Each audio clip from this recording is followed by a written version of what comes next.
The following tactical analysis is brought to you from Rome. The Stadio Olimpico hosted a Serie A match between two teams, similar only by the league they play in.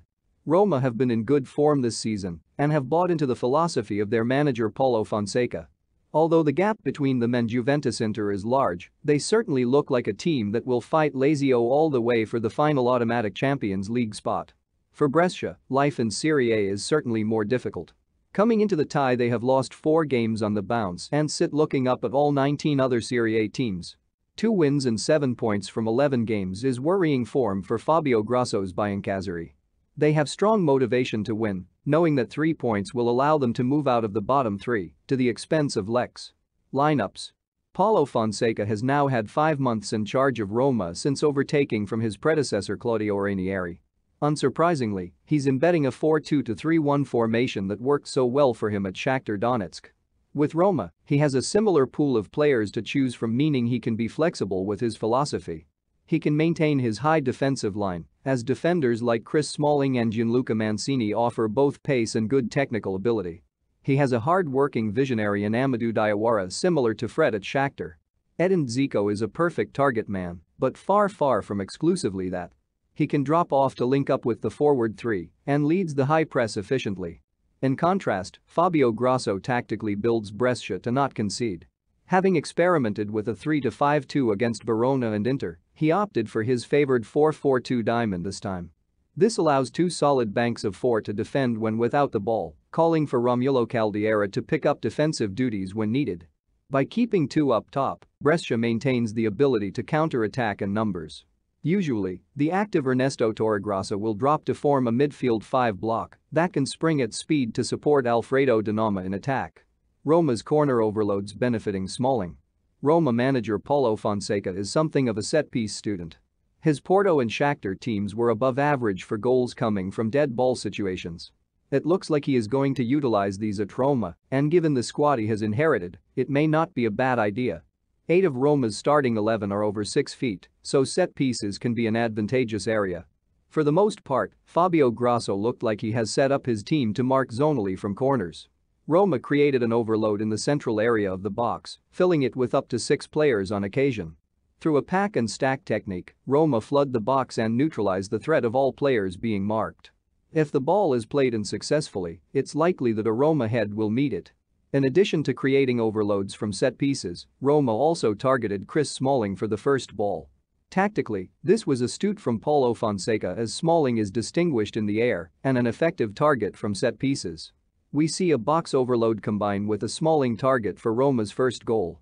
4 Roma attacks concentrate the area and cause confusion for the zonal defenders.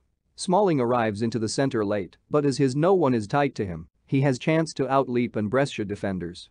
The frame shows a Roma corner in the 90th minute. Despite being 3-0 up, the Giallorossi have had so much joy from corners they deploy the same tactic. 4 players contain the zonal Brescia defenders, whilst Smalling arrives late and meets the cross.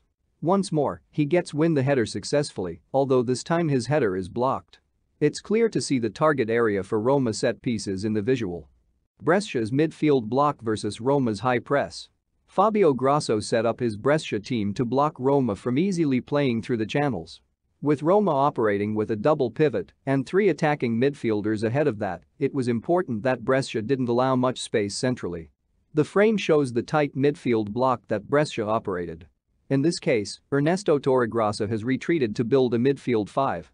As they've limited Roma passing lanes, Alexander Kolarov is forced to play at either short or a long diagonal pass. Here we see another example of the midfield block that Brescia employed in the first half. Again, they can restrict Roma's passing options to either back or wide by cutting out all space in between the channels. Although Roma are dangerous on the wings and have a powerful presence in Edin Dzeko, this analysis suggests that Grosso was willing to risk that central dominance. In contrast, Roma pressed high and in packs. They were keen to win the ball back high up on the pitch and comfortable knowing Smalling and Mancini would win any long balls. As is evident in the frame, Roma were aggressively pressing Brescia from the start. Paulo Fonseca had set his team up to press tight to any passing options and was rewarded by winning the ball in high positions. Edin Dzeko would often lead the press and command the other 3 attacking midfielders to mark the Brescia back 4. This would allow one of the two defensive midfielders Jordan Veretout and Amadou Diawara to push higher and pressure the Brescia defense further. In the frame, all but the back four are pressing high to restrict Brescia passing options. Roma suffocate Brescia's ability to build up play from the back and have both double pivots present in the press.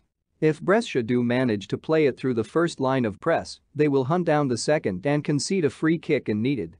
After all, it is still deep in Brescia's half and therefore of little danger. Roma forcing Brescia towards their own goal in second half. Roma created a close to negligible amount of chances from open play in the first half. The low midfield block had prevented the creation of passing triangles for Roma, and they needed to change their tactics in the second half. To create more openings, Roma employed more movement off the ball to create opportunities for the ball carrier, in this case Lorenzo Pellegrini. By having forwards that are now making runs in different directions and behind the defenders, Roma were stretching the Brescia bus.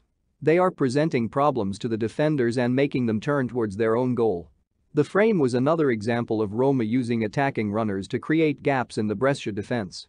Here Florenzi has a plethora of attacking options. He has a player running on the overlap, 3 breaching the box, and 1 holding back for a square pass. These near enough equal the Brescia defensive line and mean the Brescia defenders have to step out of their safe formation to engage. Either way, Roma are creating gaps. And gaps equate to chances. Conclusion. It's not looking good for Fabio Grosso's men, with Brescia now staring at 5 defeats in a row.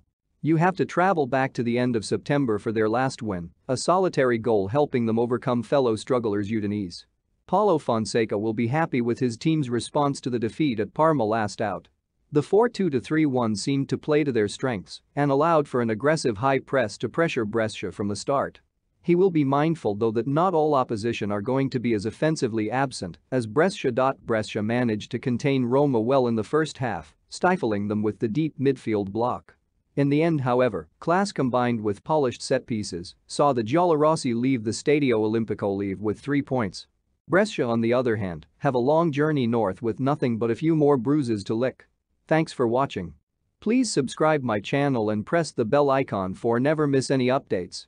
Credit: Callum Ridley from Ronnie Dog Media.